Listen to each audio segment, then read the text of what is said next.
Good morning student. आज हम हिंदी का पाठ नंबर 1 पढ़ने जा रहे हैं, जो एक कविता है और इस कविता का नाम है मस्तक नहीं झुकाएंगे। और इस कविता के रचयिता है रामधारी सिंह दिनकर जी। सबसे पहले कवि परिचय। नाम है रामधारी सिंह दिनकर जी। जन्म हुआ है 1908 ईस्वी में। स्थान है बिहार के मुंगेर जिले के सिमरिया नामक गांव में। ये तो हुआ इनका कवि परिचय। अब हम पढ़ेंगे पाठ नंबर 1।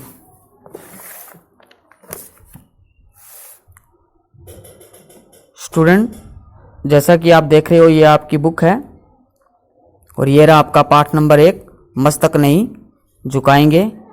तो इस कविता को शुरू करते हैं। हम प्रभात की नई किरण हैं, हम दिन के आलोक नवल। प्रभात का मतलब होता है सुबह, आलोक का मतलब होता है प्रकाश, नवल का मतलब होता है नया। कवि कहता है कि हम भारत के नौजवान सुबह की उस किरण के समान हैं जो दिन का प्रकाश फैलाकर एक नई राह दिखाती है।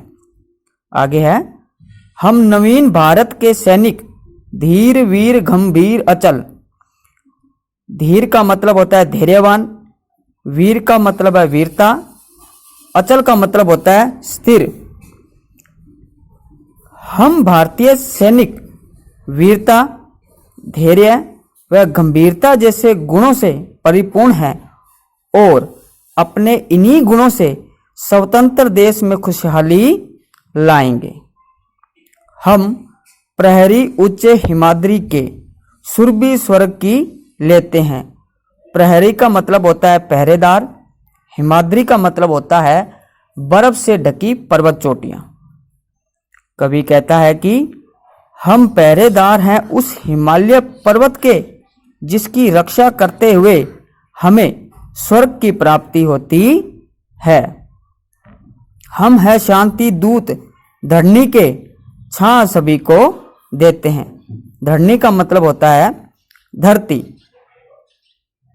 कवि कहता है कि हम इस धरती यानी भारत माता के शांति दूत हैं जो सभी को प्रेम व शांति से रहने का संदेश देते हैं। स्टूडेंट, ये है इस पहले पद्यांश की व्याख्या। इस पद्यांश में से जो भी प्रश्न बन रहे हैं वो आप अपने आप करने की कोशिश करोगे। वीर परशु माँ की आंखों के हम नवीन उजियाले हैं। वीर परशु शब्द का मतलब होता है वीरों को जन्म देने वाली।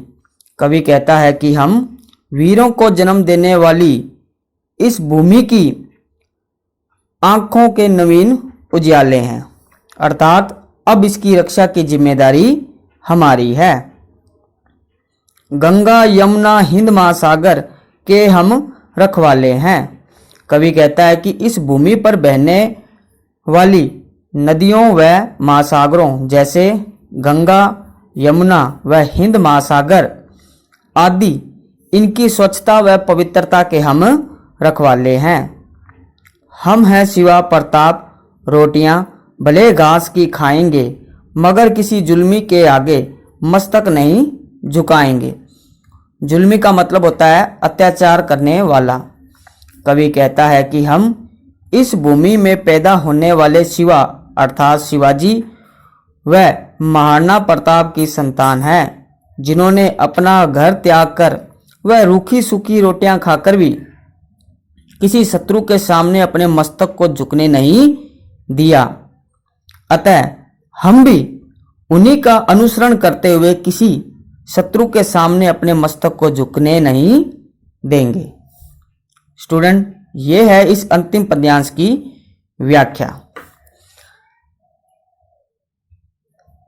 अब आप सभी इस पूरी ही कविता को ध्यान से पढ़ोगे और इनमें से जो भी प्रश्न बन रहे हैं उन्हें अपने आप करने की कोशिश करोगे। नेक्स्ट लेसन हम अगली वीडियो में पढ़ेंगे। धन्यवाद।